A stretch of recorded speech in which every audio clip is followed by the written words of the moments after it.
반갑습니다. 지난 2주 동안 교회는 교회력을 따라서 추수 감사 주일과 그리고 이례적으로 생명 존중 주일로 보냈습니다. 감사 주일을 보내면서는 우리가 조건 그리고 환경을 뛰어넘는 감사의 대상이 우리에게 계시다는 것과 그 감사의 대상이 우리의 감사의 이유가 되신 것에 대해서 얼마나 큰 은혜인가를 함께 배웠습니다. 그리고 지난주는 생명 존중주의를 보내면서 태아는 하나님의 형상으로 창조된 온전한 생명체임을 확인했습니다. 영혼과 육체가 온전히 창조된, 그래서 어머니의 뱃속으로부터 자라가야 될 하나님의 형상임을 확인했습니다. 그러면서 작금의 낙태법 개정함을 보면서 우리 신앙인들은, 교회는 하나님 말씀보다 더 우선되어야 될 권위는 없다 하는 것을 다시 한번 생각하면서 이 시대 앞에 진리를 파수하고 주의 말씀을 보존하는 가치를 확인하는 것, 굉장히 중요한 거라 말씀을 드렸습니다. 이 일을 잘 감당할 때 교회는 진리의 기둥이 될 것이고 진리의 터가 될 것으로 저는 그렇게 확신합니다. 이제 교회는 다시 주일 본문으로 돌아오게 되었습니다. 신명기 말씀입니다. 신명기는 40년 광야 생활을 다 마치고 이제 가나안 입국을 앞두고 있는 이스라엘 백성들에게 준 모세의 마지막 당부의 말씀입니다.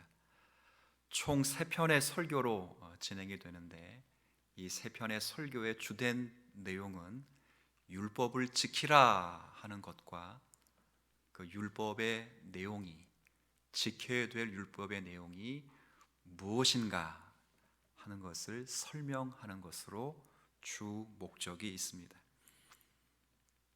그래서 신명기입니다. 거듭 신자의 명령 명자. 39년 전에, 약 40여 년 전에 호렙산에서 이스라엘 백성들에게 명령하신 그 명령을 이제 40년 광야 생활을 지나고 가나안 입국을 앞두고 있는 출애굽 2세들에게 다시 명령하는 것입니다. 이렇게 하나님을 예배하며 섬겨라 하는 거죠.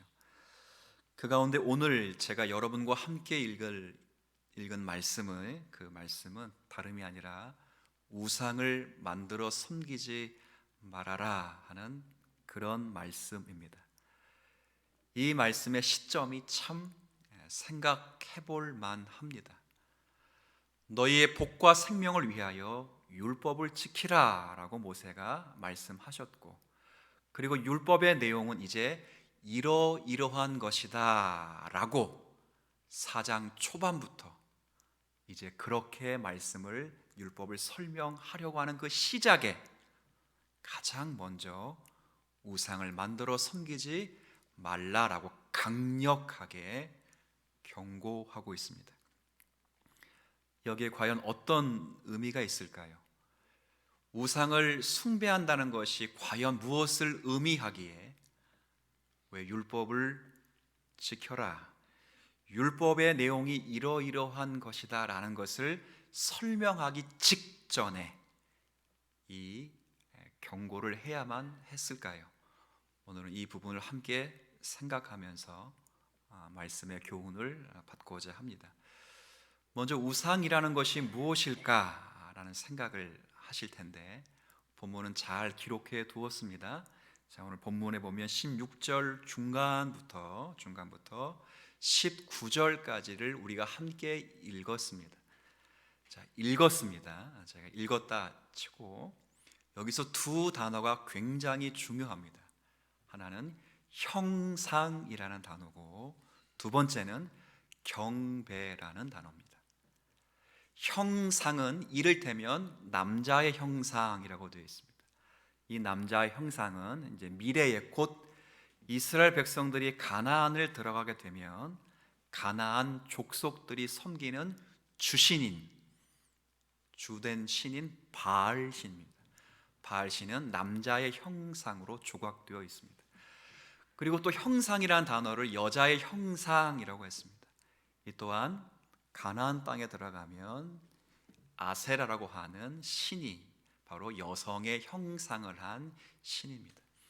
중요한 건 형상입니다. 남자의 형상, 여자의 형상, 새 형상, 형상 자체인 일월성신, 보이지 않는 천체, 그 형상이라는 단어를 주목하셔야 됩니다.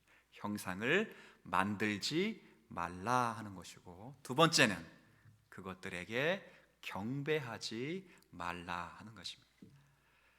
이러한 형상, 이런 대상들을 형상으로 만들어 놓지 말고 이런 형상들에게 절하거나 하나님께 예배하듯이 예배하지 말아라, 그런 의미입니다. 그 대상이 보이는 대상이든 보이지 않는 영적인 대상이든 그 대상을 형상으로 만들지 말고, 그렇죠? 그리고 형상으로 만들어 마치 하나님을 예배하듯 그 형상에게 예배하거나 마치 하나님께 경배하듯 그 형상에게 경배하지 말아라, 이런 의미입니다. 지금 21세기를 살아가는 우리들은 이 진리의 영역이 자연과학이라는 영역으로 대체된 시대를 살고 있기 때문에 이런 말씀을 읽으면 그냥 조각, 형상, 부처상, 뭐 이런 국기, 이런 것으로 국한해서 있습니다. 그러나 3세기 전만 해도 자연과학이 진리의 영역을 대신하지 않았습니다. 그 전까지는 이 본문을 그렇게 이해하지 않았고요. 우상을 종합적으로 설명하면, 팀 켈러라는 목사님이 설명한 것으로 제가 좀 설명을 대신하도록 하겠습니다. 제가 한번 읽도록 하겠습니다. 하나님보다 더 중요한 것, 해보세요. 하나님보다 더 중요한 것, 우리의 마음과 우리의 공상의 세계를 하나님보다 더 많이 차지하고 있는 것, 하나님이 줄 수 있는 것을 주려고 하는 것, 그것이 바로 뭐라고요? 우상이다. 그렇죠. 형상을 왜 만들어 놓습니까? 하나님보다 더 중요하게 생각하기 때문에. 왜 보이지 않는 천사를 형상으로 만들어 놓습니까? 그의 마음이 하나님보다 더 거기에 쏠려 있기 때문에. 왜 우상에게 절을 합니까? 하나님이 줄 수 있는 것을 준다고 믿고 있기 때문에. 그것이 바로 우상입니다. 하나님과 우리의 관계를 가로막고 있는 것이 있다면 그것은 다 우상입니다. 하나님 외에 우리의 마음을 사로잡고 있는 것, 하나님 외에 그것이 즐거움이 되고, 하나님 외에 그것이 우리의 의미가 되고, 하나님 외에 그것을 위해서 살아가게끔 하는 모든 것, 그것이 바로 우상이다. 아주 쉽게 설명하면 우상은 하나님을 대신하는 모든 것이다, 이렇게 이해를 해도 되겠습니다. 여러 우상들이 있겠죠. 트레빈 왁스라는 분이 우리 시대의 6가지 우상이라는 책을 썼습니다. 그 6가지 우상 가운데 첫 번째 우상을 자아라는 우상을 써요. 자아, 자기의 행복, 자기 중심, 자기의 성공, 자기의 능력, 이것이 첫 번째 우상이라고 했어요. 두 번째 우상은 성공, 세 번째는 돈, 네 번째가 제가 읽으면서 좀 이렇게 굉장히 관심을 두고 읽었어요. 네 번째는 레저. 만약에 여러분이 주일 예배를 드리면서 목사님 이렇게 설교가 긴가? 다른 교회는 20분하고 25분 하는데 목사님 뭐 45분하고 40분 하고, 이거 뭐 빨리 끝나고 어디 가야 되는데, 놀 때 있는데 라는 마음의 순간이 있다면 그것이 바로 뭐라고요? 우상. 어떤 분이 제게 그런 얘기를 했어요. 목사님, 저는 한 주간이 즐겁습니다. 왜요? 월요일 날 로또를 삽니다. 로또 사면 한 주간이 즐겁대. 막 너무 즐겁대. 그럼 언제 실망합니까? 토요일 날 8시 10분에 실망합니다. 그럼 왜 실망하는지 모르겠어요. 저는 그 시간대 되면. 그럼 월요일 날 또 로또를 사면 그렇게 마음 평안하대요. 하나님보다 더 마음을 즐겁게 하는 것, 더 마음을 평안하게 하는 게 있으면 그것이 바로 우상이다. 여러 우상들이 있습니다. 자아라는 우상, 테리 왁스라는 분은 또 다른 우상을 성공, 그리고 성, 그리고 마지막에 권력, 나 중심, 나 없으면 안 됨, 내가 전부라고 하는 우상. 여러 우상들이 있습니다. 여러 우상들 중에 근데 놀랍게도 우리 주님께서 경계하신 우상이 있는데 마태복음 6장에 보면 24절에 보면 한 사람이 두 주인을 섬길 수 없다라고 말씀을 하시면서 하나님과 재물을 겸하여 섬길 수 없다라고 말합니다. 물론 재물이라고 보는 돈은 굉장히 중립적 위치에 있습니다. 감사함으로 받으면 버릴 것이 없습니다. 만물이 부패한 것이 아니라 만물보다 심히 부패한 것이 인간의 마음이기 때문에 인간의 타락한 마음이 그 만물을 어떻게 쓰느냐가 더 중요한 겁니다. 그 재물을 하나님을 위하여 쓴다면 그건 수단이 될 것입니다. 그러나 그 재물이 우상이 되면 굉장히 위험한 것입니다. 지난해 우리의 사회를 충격에 빠뜨렸던 박사방 사건, 여러분이 박서방인가요? 사건을 잘 아실 겁니다. 지난주 이 사건의 1심 선고가 26일 날 있었는데 그 선고를 이렇게 쭉 보니까 주범이었던 조 주비는 징역 40년형을 받았고요. 그리고 범죄 수익금 가운데 보니까 1억 600만 원인가요? 추징을 받았더라고요. 그리고 40년 후에 출소 이후에는 신상공개, 취업 제한이라고 하는 중벌을 선언받았습니다. 그리고 함께 범죄에 공모했던 그 공모자들, 그들에게는 7년에서 15년형을 각각 받았습니다.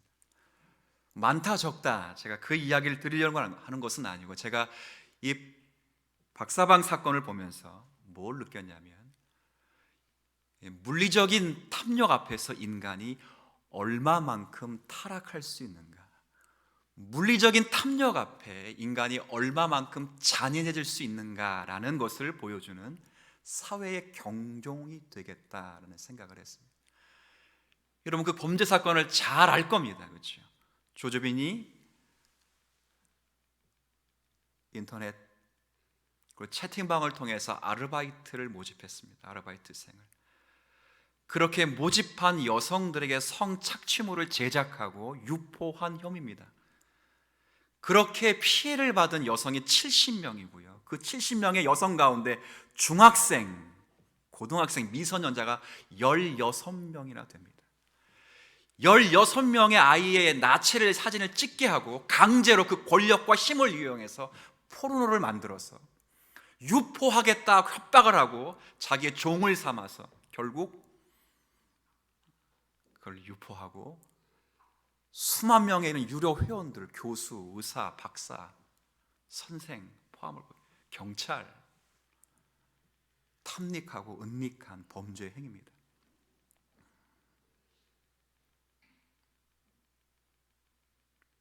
피해 정도의 수, 피해 정도, 사회에 끼친 해악 말할 것도 없습니다. 근데 제일 큰 건 뭐 때문에 그런 범죄를 했다는 거예요? 돈 때문에. 돈이 우상이 되니까 사람을 수단으로 써먹게 되는 것입니다. 돈이 우상이 되니까 섬겨야 될 그 사람들이 희생물이 되는 것입니다. 신앙인은 없을까요? 신앙인은 대상만 바꿉니다. 돈을 섬기면 이제 사람을 써먹기 이전에 우리가 섬기는 하나님을 써먹게 됩니다. 그래서 모세가 경고하는 것입니다. 어거스틴이 이 말씀을 통해서 우상을 이렇게 정의했습니다. 어거스틴의 이야기 한번 들어보시겠어요? 제가 여러분 한번 읽어주세요. 시작.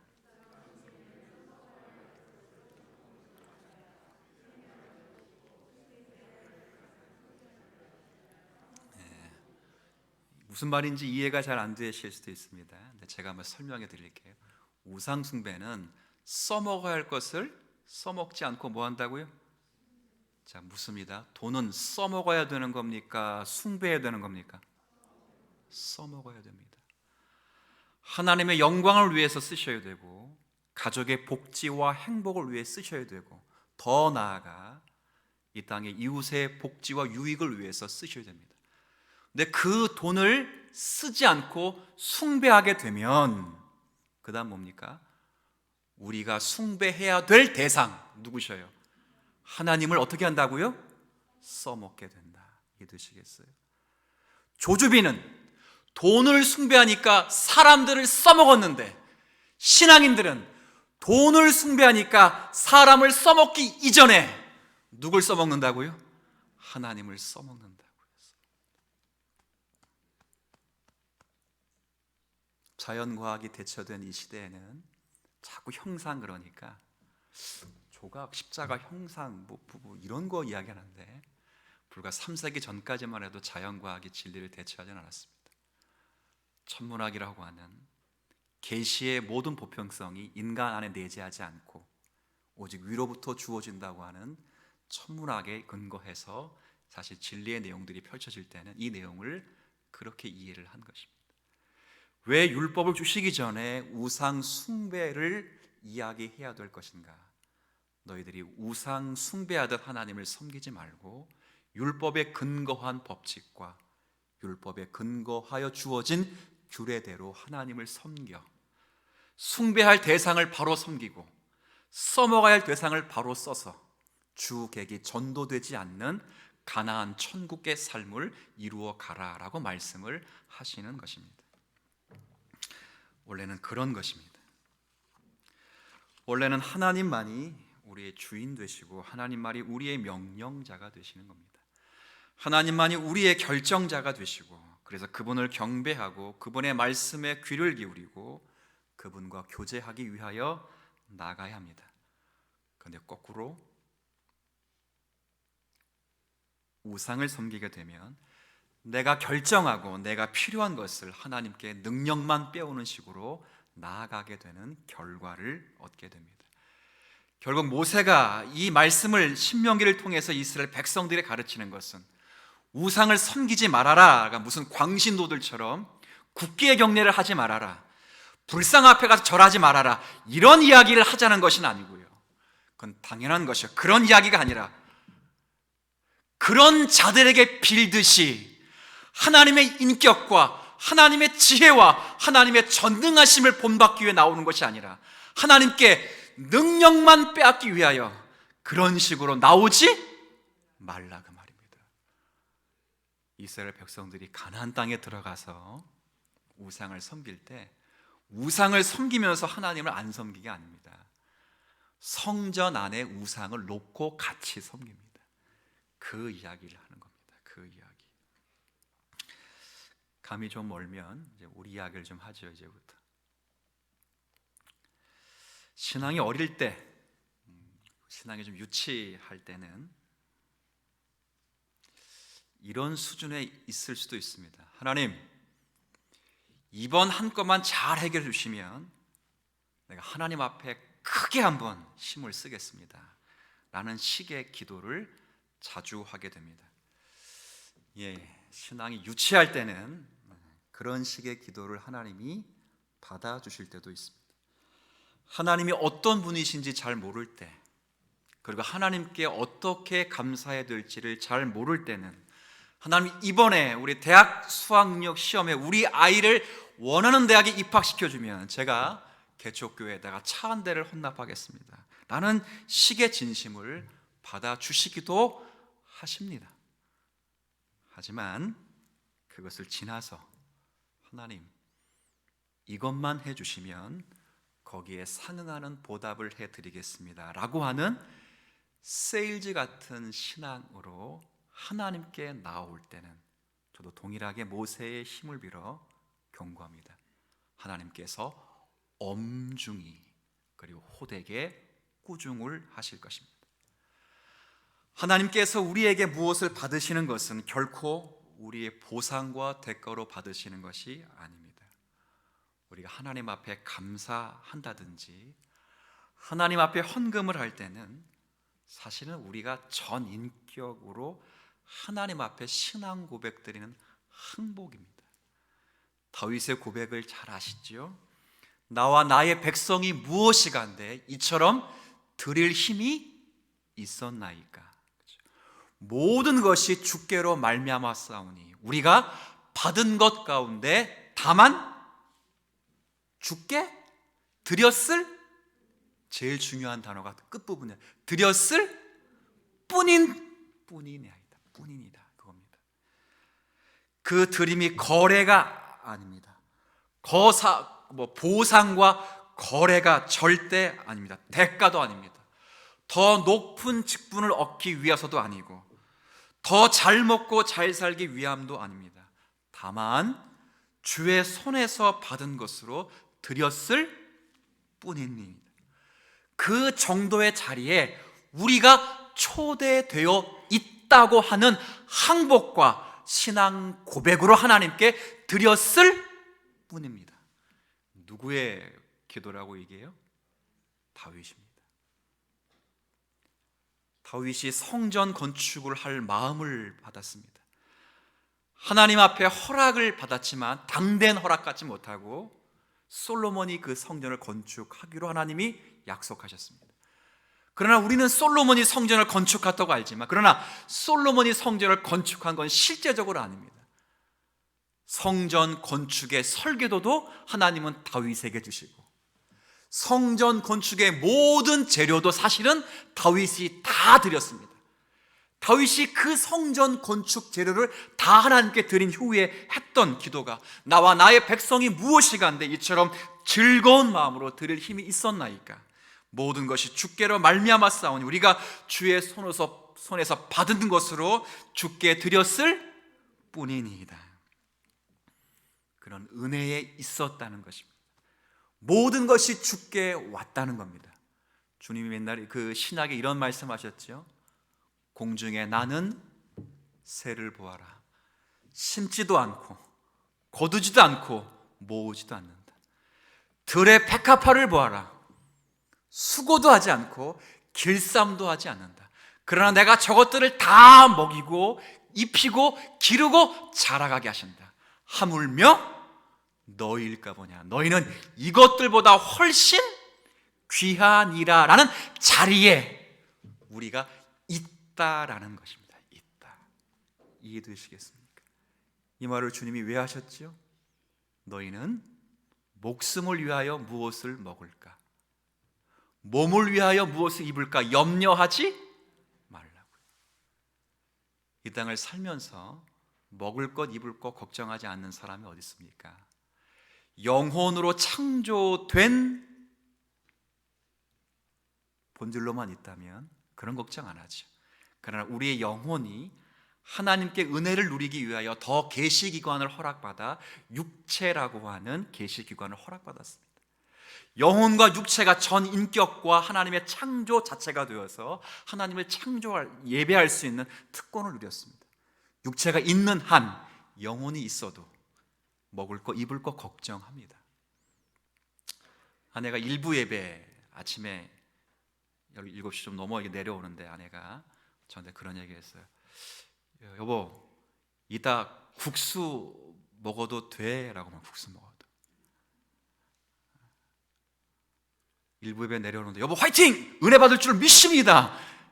이런 얘기가 아니라 여보 11시 예배 끝나고 국수 먹어도 돼? 그냥 미안한 거예요. 미안한 거. 저에게 국수를 먹인다는 게 미안한 거. 근데 아이들이 좋아해. 근데 그런 걱정할 수 있습니다. 할 수 있습니다.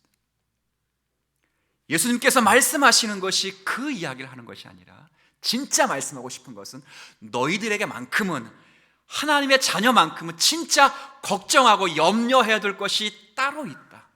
목숨을 위해서 먹을 것처럼 염려해야 되고 몸을 위하여 입을 것처럼 염려해야 될 것이 따로 있는데 그게 뭐냐? 먼저 그의 나라와 의를 구하라. 진짜 염려해야 되고 진짜 걱정해야 되고, 내가 내 직장을 걱정하듯이, 내가 내 먹을 것을 걱정하듯이, 내 자녀의 삶을 걱정하듯이 진짜 걱정하는 것은 하나님의 영광과 하나님의 뜻과 하나님의 기쁘신 역사를 걱정하라는 거예요. 이 모든 걱정을 할 때 내가 반드시 너희들을 먹이고 입히고 재울 것이니라 그 말이죠. 들의 백합화를 보라, 공중에 나는 새를 보라. 저것들은 아무것도 아니다. 영혼도 없는 피조물에 불과하다. 그러나 내가 창조주로서 갖는 그 능력과 지혜와 권능을 가지고 수고도 아니하고 길쌈도 아니하고 심지도 거두지도 않고 모으지도 않는 공중의 새와 들에 핀 백합화를 먹이시고 입히시고 기르시듯이 내 백성, 내 창조물, 내 자녀를 왜 내가 아버지로서 갖는 특권과 지혜로 먹이지 아니하겠느냐? 너는 먼저 그의 나라와 의를 구하라. 먹을 것 마실 것 때문에 주님을 찾지 말고, 이것이 우상이 되어서 하나님을 써먹지 말고 하나님을 숭배하여 우리의 전 인격을 드려라. 그러면 이 모든 것을 너희에게 믿으십니까? 못 믿습니다. 못 믿는 것입니다. 그래서 우상을 섬기듯 하나님을 섬기는 것입니다.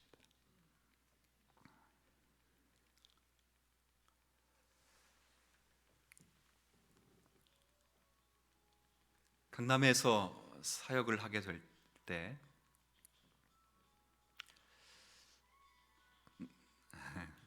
자녀분들이 교회를 이렇게 오는데 아이들이 강남 8학군이다 보니까 부모들이 주일날 교회를 안 보내요. 고3이 되면 직분자의 아이들이 있잖아요. 직분자의 자녀들도 아이들을 안 보내는 거예요. 제가 보면서 너무도 과연 아이 때문에 하나님을 섬기는 것인가? 정말 저에게 우상이 과연 무엇일까 하는 그 안타까움과 그 괴로움이 상당히 컸습니다. 하나님을 예배하고 하나님을 잘 섬기면 하나님께서 적절한 때에 주님이 책임져 주신다는 그 말씀을 믿고 정말 우리가 힘써서 지켜야 되고 가르쳐야 되고 우리의 삶으로 보존해야 되는 것은 하나님의 뜻과 하나님 자신인 줄로 믿습니다. 전도되지 말라는 겁니다. 주객이 전도돼 버리면 하나님을 써먹기 위하여 찾아옵니다.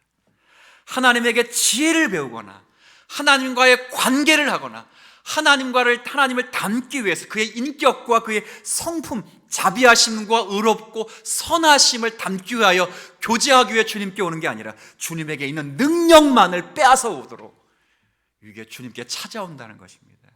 그렇게 하지 말라. 그게 바로 뭐라고요? 우상이에요. 우상. 그래서 본문은 우상을 이렇게 정의합니다. 다시 16절을 한번 볼까요?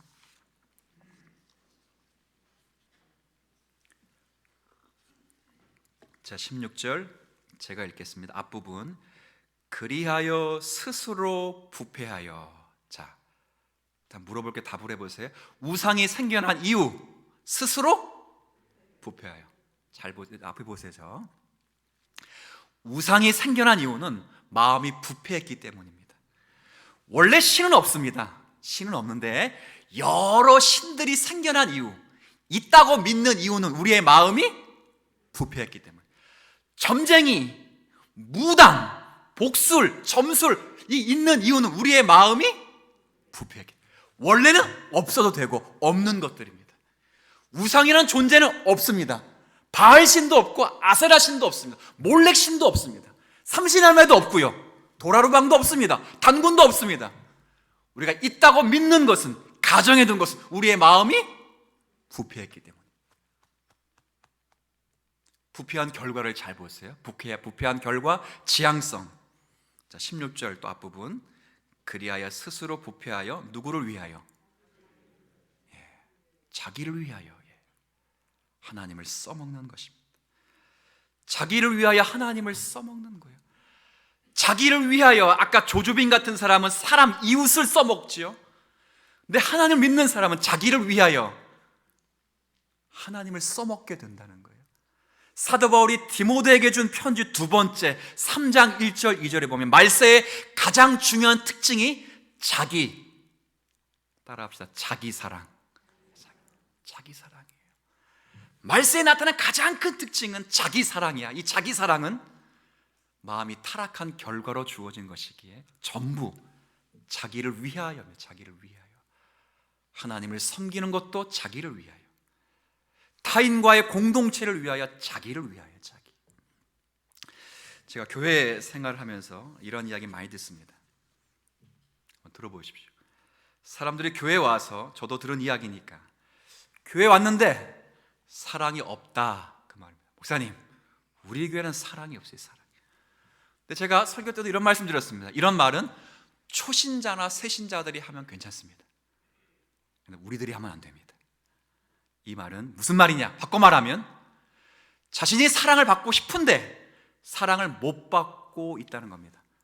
조금 더 제가 조악스럽게 말씀드리면, 자신이 원하는 방식의 사랑이 있는데, 자신이 받고 싶은 게 있는데 그걸 교회가 못 주고 있다는 것입니다.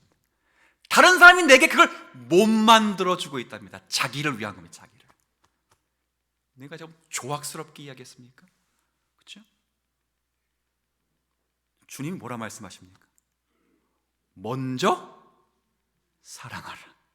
먼저 뭡니까?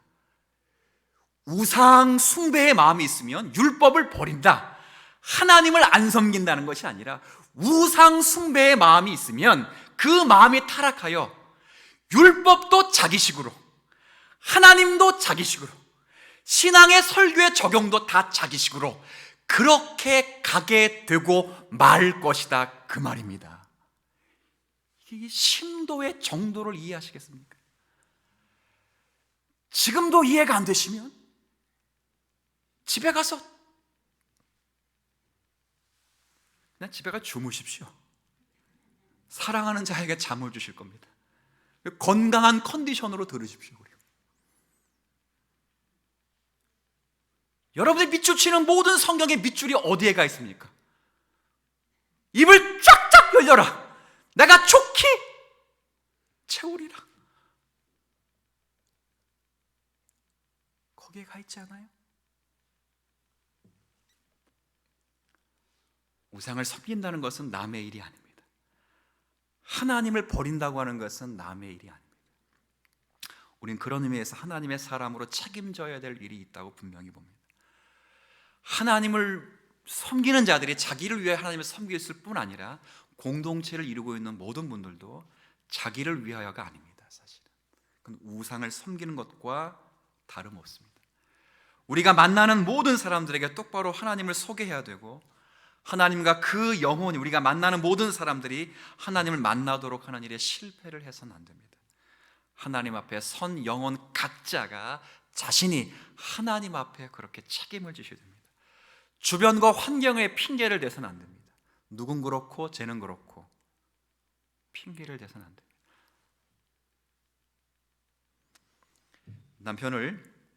한 여성분이 남편을 전도하기 위해서 교회로 인도했습니다. 정말 애를 썼죠. 근데 교회로 인도했더니 남편이 이제 이게 교회가 다니기 싫은 겁니다. 그러더니 뭐가 마음에 안 들었는지 물었더니 남편이 그래, 목사가 머리가 벗겨져서 마음에 안 든다 그랬습니다. 실제 있었던 일입니다. 얼마나 제가 감사한지 모릅니다. 목사가 머리가 벗겨져서 마음에 안 든다는, 이 아내가 너무 슬픈 마음 때문에, 그래, 자기 친족 가족을 돌보지 아니하면 불신자보다 더 악하다고 하니까 영혼 구원을 위해서 내가 교회를 잠시 옮겨야 되겠다. 옮겼어요. 또 몇 주 나가더니 남편이 마음에 안 든다는 거예요. 뭐가 마음에 안 들어? 교회가 너무 크다. 뭐 사업하냐? 사업장이냐? 뭐 영업사 뭐 그냥 사장님이냐? 너무 충격을 받았어. 그래서 또 교회로 옮겼어. 아담한 교회에서 목사님 설교를 듣고 예배를 좀 드리려고 적응하려고 했더니 남편이 또 마음에 안 드는 거예요. 뭐가 마음에 안 드냐?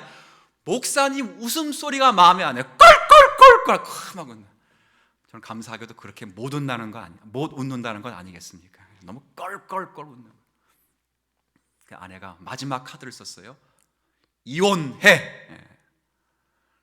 그랬더니 그 남편이 그 목사님의 설교와 웃음소리가 너무 은혜스럽다는 거예요.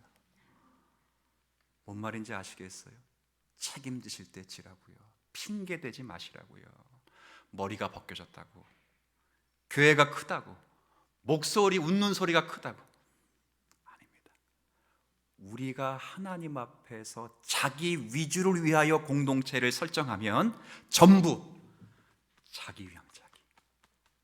그러나 내가 만나는 사람들에게 하나님의 선하심을 소개하려면 그 공동체 위에서 하나님을 섬기는 방법을 터득해야 됩니다. 환경과 시대를 탓하면 안 됩니다. 여러분, 엘리야가 왜 그렇게 유명하지요? 왜 능력이 많지요? 시대가 악하기 때문에 능력이 많은 것입니다. 환경과 시대는 조건이 되지 않습니다. 하나님의 거룩하심을 힘입고 하나님의 자녀된 신앙의 자리에 있다면 우리는 다 하나님을 섬기며 하나님을 위하여 섬겨야 할 대상 앞에 우리를 써먹어야 되지, 하나님을 써먹어서는 안 되고 이웃을 써먹어서도 안 됩니다. 나를 위해서 하나님을 쓰셔도 안 되고 이웃을 쓰셔도 안 되는 겁니다. 거꾸로 하나님 말씀과 균례에 근거하여 전 인격의 항복을 위하여 하나님을 숭배하고 나를 써먹고 시대 앞에 나의 모든 것을 써서 하나님의 하나님 되심을 증거하는 일에 오늘의 반성의 말씀으로 자기를 돌아보실 수 있는 우리 모두가 되었으면 좋겠습니다.